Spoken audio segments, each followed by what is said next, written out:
Well, hello again, everyone, and welcome back to Buzzcuts, the channel that celebrates unpopular culture and fascinating film factoids. And today we're going to be talking about 15 recalled kid shows banned from TV. From celebrity endorsements gone wrong to seizure-inducing animations, terrorist plots, and pyromaniac copycats, here are the 15 kid shows and the insane reasons that they were banned from the networks.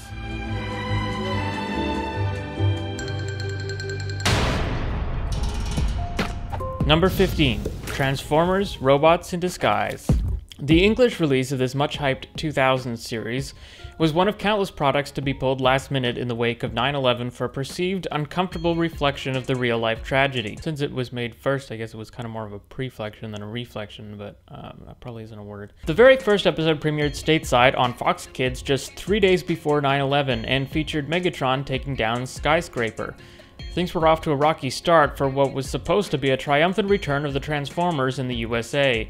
Worse still, most subsequent episodes featured some degree of urban destruction now deemed insensitive and inappropriate. So besides the recalled Battle Protocol episode, Fox was forced to hack up the remaining episodes or replace them entirely with unpopular clip retreads. No wonder the show never really took off in the States. We're here from around the globe to share in a unique and historical event. Number 14. The Brave and the Bold. What was supposed to be a Batman series you could watch with your younger brother almost turned into the Batman series that would spark the birds and the bees talk. What a weapon, what a badge. At least that was the fear censors had when they yanked the infamous Mask of Matches Malone episode for a musical number perceived as being a little too brave and bold for the K-6 crowd. Birds of Prey was a song to be sung together by Catwoman, Black Canary, and The Huntress, which included innuendos about Aquaman's little fish, Plastic Man, expanding in your hands, and even the Flash being too fast. Even though it was supposed to be a Season 2 episode, Mask of Matches Malone finally saw the light of day in 2012 when it became a bonus feature on the Season 3 DVD release, because I guess the bonus features aren't for kids? No one does it better than the Birds of Prey. Meow. Number 13. Tiny Toon Adventures. In another ironic example of a steadfast attempt to make kid-friendly content completely backfiring, one episode of this Warner Bros. Spielberg collaboration has gone down in infamy for a segment that is somehow both heavy-handed and recklessly irresponsible. In the One Beer segment of the Elephant Issues episode, 3 classic Warner Bros. Characters die a fiery death after stealing a police car, driving under the influence, and careening off a cliff. It's okay though, because somehow they get granted entry into heaven? Realistically, the episode strikes a light and gentle tone, considering the subject matter, but the whole thing still seems woefully uncalled for. It's like if the creators of Space Jam got an episode of Cops mixed up with their dailies. Believe it or not, that's just 3 down, and we still got 12 to go, but guys, before we continue, I just want to say, I've decided if this video gets 100 likes, I'm going to post a top 10 list for political subliminal messages hidden in kid shows. I think that would be pretty crazy, pretty cool. I already know some really neat examples, so that's a list I would love to put together. If it's something you want to see, be sure to hit the like button down below, and be sure to subscribe and hit the bell notification button as well, so that you guys get notified when that and other future videos just like this one get posted to Buzzcuts. Number 12. Dexters Laboratory. You might think an episode of Dexter's Laboratory featuring a stereotypical hunky-gay party-crashing culinary expert called the Silver Spooner might be recalled in reaction to outcries from the gay community. But you'd be wrong. Instead, it would be legal threats from Marvel that would prevent the 4th intended episode in the Dial M for Monkey sub-series from entering Dexter archives, citing it infringed on their Silver Surfer intellectual property. I guess Marvel never heard of a parody inclusion in the definition of fair use, but no matter, Cartoon Network got cold feet and the Silver Spooner was banned after its first airing before the legal proceedings could continue. Sometimes even a silver spoon can't guarantee your future. Number 11. Ren and Stimpy. I'm going to talk more about this series in my 8 Strangest Canadian Kids Show episode, which is coming up. So check that out if you want more background on the series' prolific record of controversy, because boy does it go back a long way. But perhaps the episode Man's Best Friend puts it all into perspective better than anything, featuring a chihuahua beating an alcoholic George Liquor to a pulp with a boat oar. It may sound depraved on paper, but no, there's no way around this, guys. It's just kind of really depraved. The episode never aired, but you can find it on the DVD set of the first 2 seasons. You know, if you're depraved. Number 10. Pokemon. I think this case has been covered to death, so I'll try to keep it short, but I would be remiss not to mention the most widely reported recalled kid show episode of all time. Pokemon is largely responsible for introducing the joys of anime to worldwide audiences, but also led to entire new broadcasting restrictions when it caused the hospitalization of almost 700 children.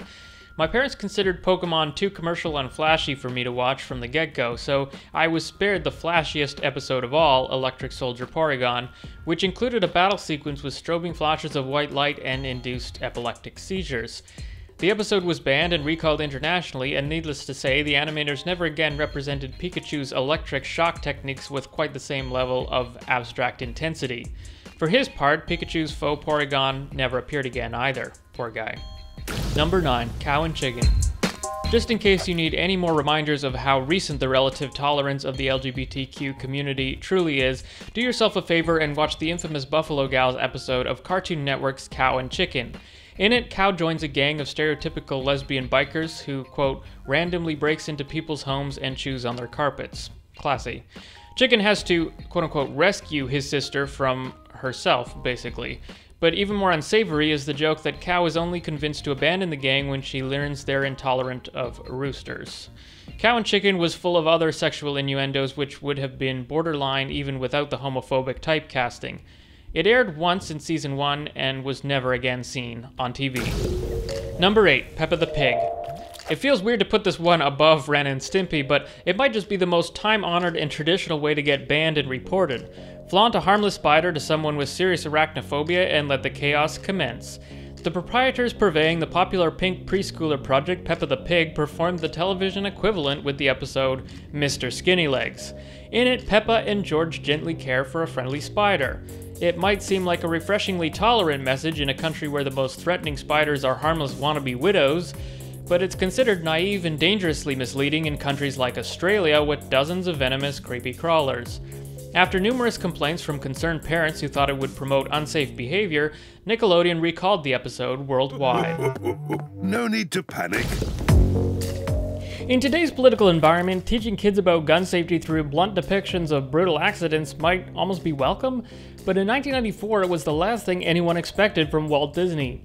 But that's exactly what they got in the Deadly Force episode of this otherwise critically acclaimed Gargoyles cartoon. The character Broadway is playing with a pistol when he accidentally shoots protagonist Elisa and finds her in a pool of blood. As if that wasn't traumatic enough for a kids show, Broadway, wrought with guilt, keeps his involvement secret as Elisa is taken to the hospital in critical condition, and fellow gargoyle Goliath mistakenly seeks revenge on another character. Of course, the show ultimately presents a positive outcome and reinforces strong morals with surprising tact. But none of that was enough to keep it in rotation. Years later, it was added back to the series with blood visuals digitally removed. Sorry, my fault. I was playing with the gun. Number 6. Sailor Moon. When any anime series was brought stateside, you could expect a certain amount of omissions and changes, especially since they were often marketed to a younger audience in the US. But perhaps no other series was quite so censored as Sailor Moon, for which more than half a dozen episodes were never even dubbed.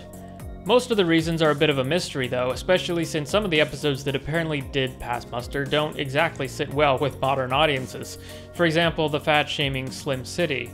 On the other hand, it's not too big a mystery why American networks weren't keen on seeing episodes like Punish Them, in which a student exposes a teacher's panties in an act of revenge. Then there's Protect the Melody of Love, in which Sailor falsifies her age to accompany a jazz musician whose life is in danger. Oh, then there's that episode they axed for some reason in which every protagonist dies. I mean, it was a dream sequence, but still, a little bit traumatic for the intended target audience in the US. What happened, you guys? I'm feeling woozy. Number 5. The Powerpuff Girls. The Powerpuff Girls was a genre-bending, game-changing, critically acclaimed cartoon that ran for 7 incredible years.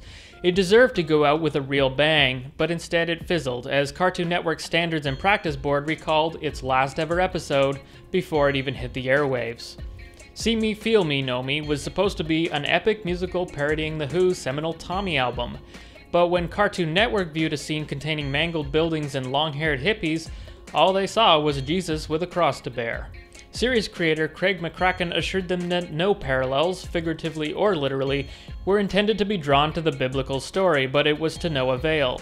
Which is a real shame because See Me, Feel Me was a pretty epic post-apocalyptic rock opera, Jesus Christ or No Jesus Christ.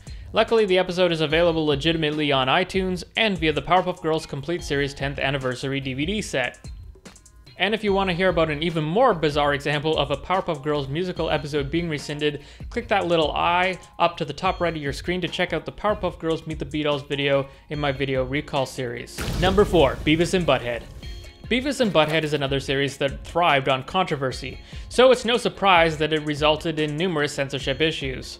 Among the hijinks at the root of the band clips and episodes was Beavis and Butthead getting high off gas fumes from a propane stove, shooting down a commercial passenger plane, and burning down a comedy club, the last of which supposedly inspired a real fatal fire at a trailer park, and marked the darkest controversy in the series' stubborn and proudly grotesque 20-year legacy. The duo has been under fire from critics following an incident in Ohio where a 5-year-old set fire to a mobile home. His 2-year-old sister died in the blaze, and the family blames the cartoon. Number 3, Tailspin. Taking the number 3 spot is Disney's head-scratching mashup of The Jungle Book and The Aviator, which experienced 2 recalled episodes in its faltering single season. Last Horizons was a thinly veiled stab at Nazi-era Japan, featuring an evil conquest-obsessed panda emperor ruling over Panda La. Executives feared the episode would be attacked for promoting shallow Asian stereotypes, but ultimately it was eventually allowed to air. Flying Dupes, though, wouldn't get away so easy, and ended up becoming the death knell for the ironically named Tailspin. Flying Dupes centered on a terrorist ploy to boost weapon sales that involves a time bomb unwittingly transported by Baloo. Although the series aired some 10 years before 9/11, terrorism was hardly a distant concept in the States, with the recent firebombings of the Riverdale Press and the deadly mail bombings of Ted Kaczynski. The vision of Tailspin's writers to form an unlikely bridge between the appeal of World War II-inspired political thrillers and kid-friendly Disney fare was admirable to an extent, but sadly they weren't able to navigate the narrow runway to a possible success. Number 2, Arthur. Of all the shows on this list, Arthur is probably the most consciously progressive and politically correct, with regular themes of acceptance, multiculturalism, environmentalism, community, and religious freedoms. So what's this banned episode all about? Bike lanes, traffic safety, and the importance of democracy. No, seriously, it's about bike lanes. So how did it end up on the number 2 spot of this list? With one of the series' rare celebrity appearances and sheer dumb luck, that's how. In Room to Ride, prolific Tour de France champion Lance Armstrong comes to town and suggests to Binky that his celebrity endorsement of a bike lane referendum wouldn't be as effective as an honest campaign built on solid arguments and personal passion. Fast forward 4 years and Armstrong's comments seem a little rich, considering he's been banned from the sport for doping. There's no way the creators could have known of Armstrong's brutal fall from grace during his winning years, though, so it seems pretty harsh that the network selected to yank the episode from rotation altogether. Number 1, Maya the Bee. The wonderfully phallic cover art for The Little Mermaid wasn't enough to sink the red-headed stepchild of the Disney Imperial Empire, and no one even bothered to erase the dick sketches spotted in American Tail, FIFA Goes West, for the 30 years it's been out. But German animation house Studio 100 isn't so lucky after disgruntled parents shared the dick pics from its Maya the Bee series on social media. Wait, that sounded kind of messed up. A parent shared a screen cap of the show in which a picture of a dick can be seen in the background. Yeah, that's it. Netflix's reaction was swift and merciless, yanking not only the offending episode but the entire series worldwide, which is no doubt going to cost millions in lost revenue. In turn, Studio 100 is reportedly suing one or more employees that they've determined to be responsible for the anatomically accurate cave art production design. It will be interesting to see if the Maya the Bee franchise will be able to overcome this illustrator's dick move. Studio 100 is hoping it does before the second feature-length Maya the Bee movie comes out this May. Insert another bird and the bees joke here, I guess. What's going on here? Well guys, that's the list. I hope you've enjoyed this video and that's inspired you to seek out some of the crazy cartoons of old, celebrated and banned alike. And if you really enjoyed this video, be sure to hit that subscribe button, hit that bell notification so you get notified of future videos just like this one on Buzzcuts, because we're all about weird cinema history and fascinating film anecdotes. And guys, if you're really keen on this topic, go over to the YouTube channel Blame It on Jorge and check out his content, because he's got an incredibly exhaustive 36-minute video on the top 40 lost or banned episodes of kid shows. I'm also curious, guys, I've got a question for you. What are your favorite childhood TV shows, and do they still hold up for you today? Let me know in the comments below, and remember, if this video gets 100 likes, I'm going to post a video on the top 10 subliminal political messages hidden in kid shows. Thanks so much for watching, and stay strange.